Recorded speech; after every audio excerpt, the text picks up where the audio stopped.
auger. We had it fixed already when we tried it, but it didn't work for some reason, and the whole end of it just snapped off again. So we welded it back on, so it should work now.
It again.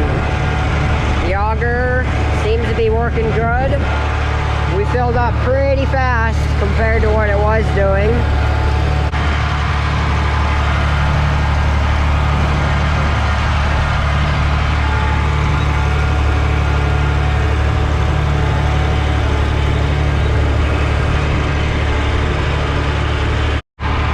So you can see there, I put my tire right on the outside or the inside of that mark right there.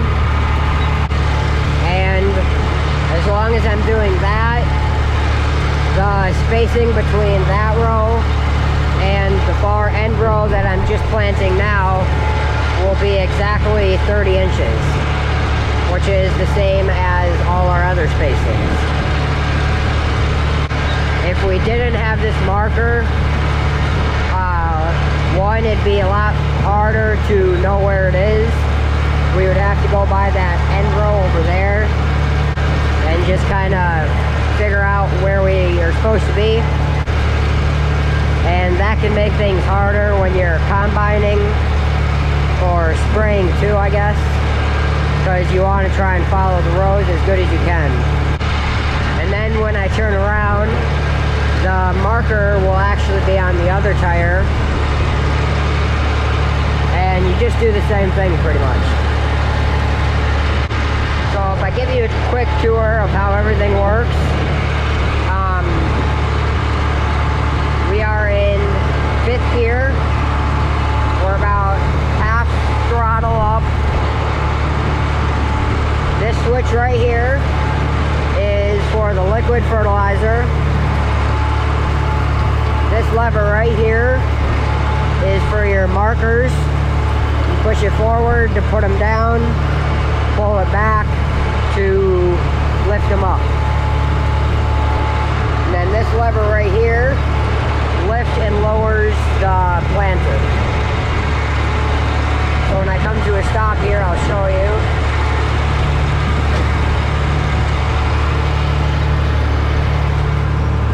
You always make sure to go past that one line about there. Then I'll move this lever back. That lifts up the arm of the marker. Then you pull back. That lifts up on the planter. Oh, I should probably turn off my liquid fertilizer. If I show you real quick, actually, if I turn it on real quick. That's what it's doing right there, if you can see that. Then it's doing it on all 6 rows. And then when you're all the way up,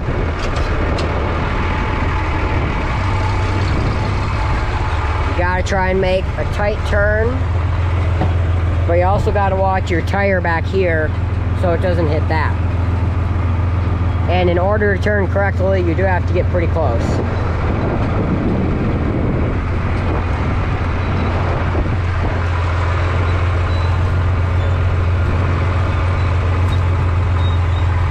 Then you kind of make a wide turn like this.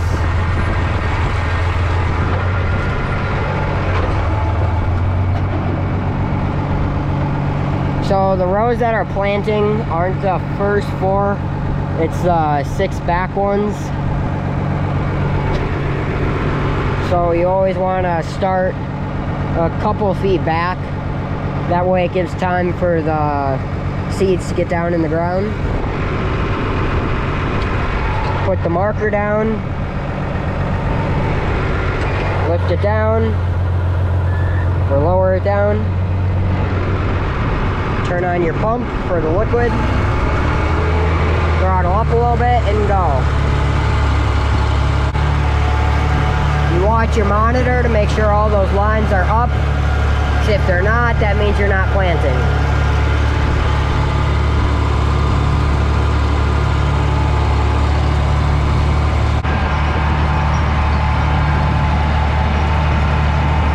Always gotta make sure to stay hydrated.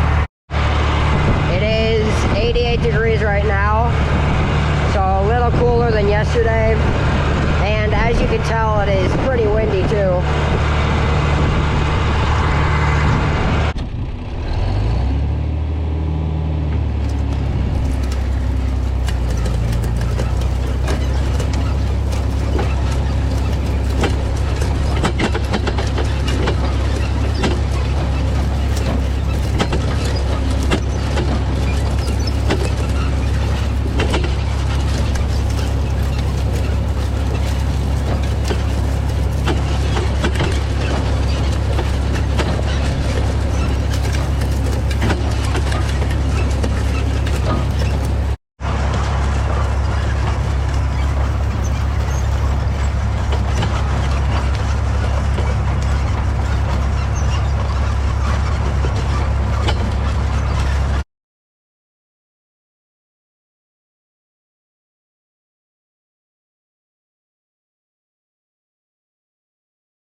So one thing you guys might be wondering is why we have 2 different fertilizers, the liquid and the dry.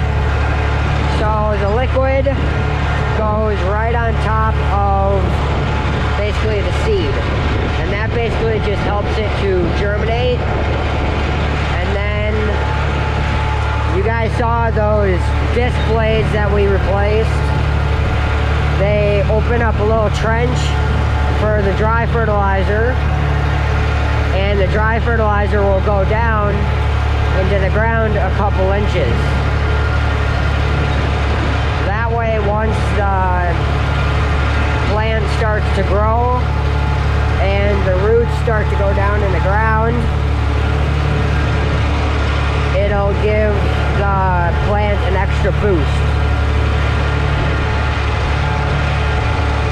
So the 2 different fertilizers are basically for 2 different times, if that makes any sense.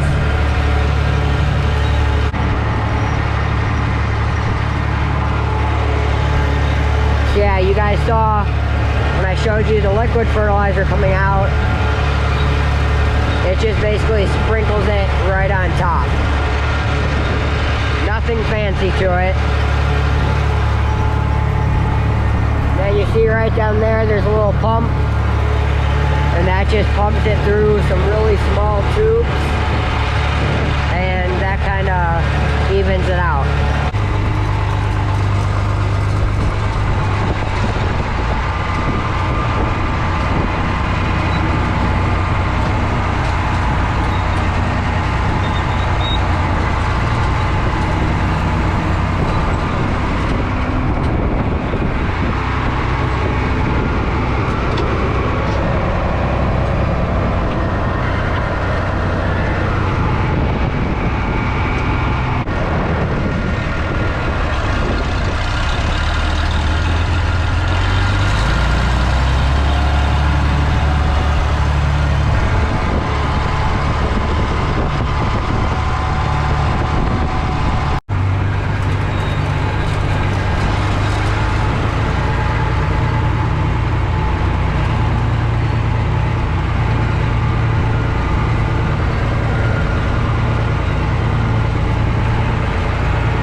Alright, so I'm running low on fertilizer, as you can see.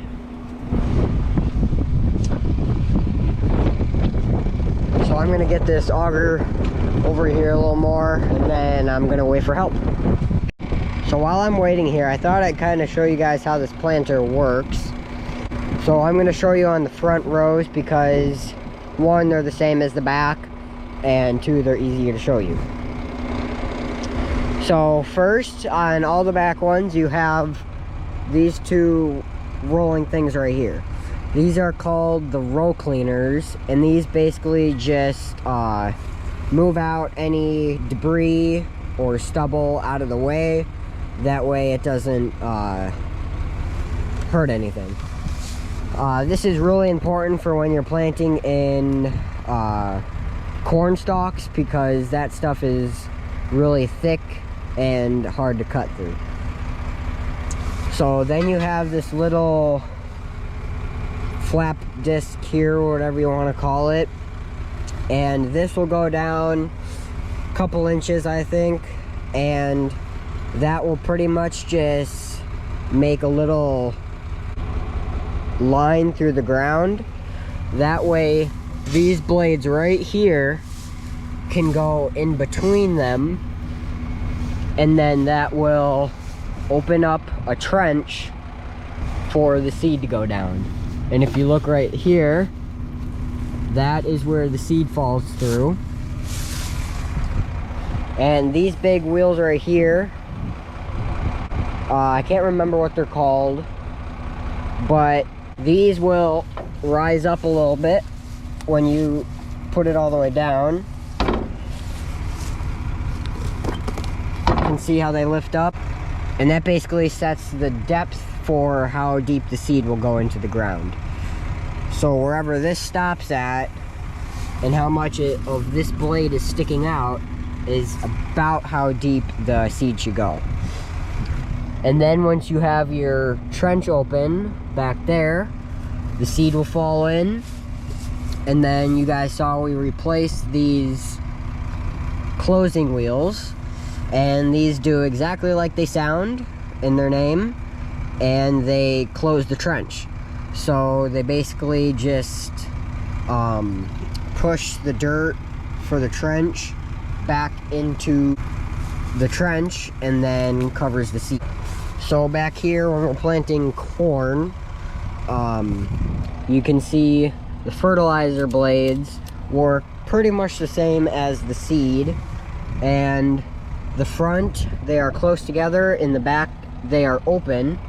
And that makes, again, another little trench. And then this tube right here is where the dry fertilizer goes down and then just goes into the ground a couple inches. And then what drives the seed to the ground, that is a little meter in here. So it's kind of hard to see. There we go. So that big wheel right there, and you see there's little tiny teeth right up there, that basically spins, and you can see this chain down here. That is ground driven, so it's driven from the tires. Basically just spins that, and then seed will fall into each one of those little slots, and then it'll be driven down, and then it'll go past that little tube right there, and there's a little sensor in there, and that is what we see on the monitor. So if there is seed coming past it, it will sense it and show up on our monitor. And then from there, it's just a straight tube straight down to where I showed you before. And then over here, you can see this is where it is driven. So you have these little tires right here, and they make contact with the big tire. And then there's some chains, and you can see that rod right there, and that basically just goes to every row unit. Alright, so help is just coming. These valves right here, we have to put these on because there are only 2 hydraulic things on this tractor, and we technically need 3. So we have these little valves here. So when we want to fill up with dry fertilizer, we got to turn these markers off, and then we turn the auger on. One tip with valves like these is when they are going the opposite direction of the way the piping or whatever is going, that means it is off.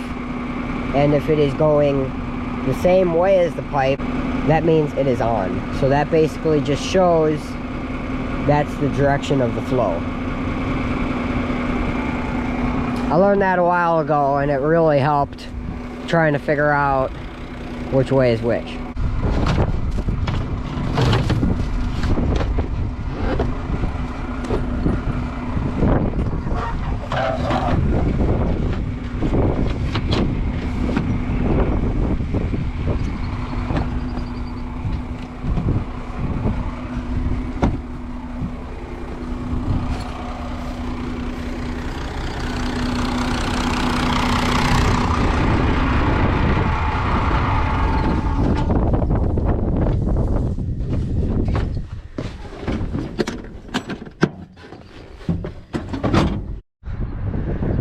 Alright, so I actually just got back to my place over here, and I went digging in the dirt just to see if the corn was doing anything.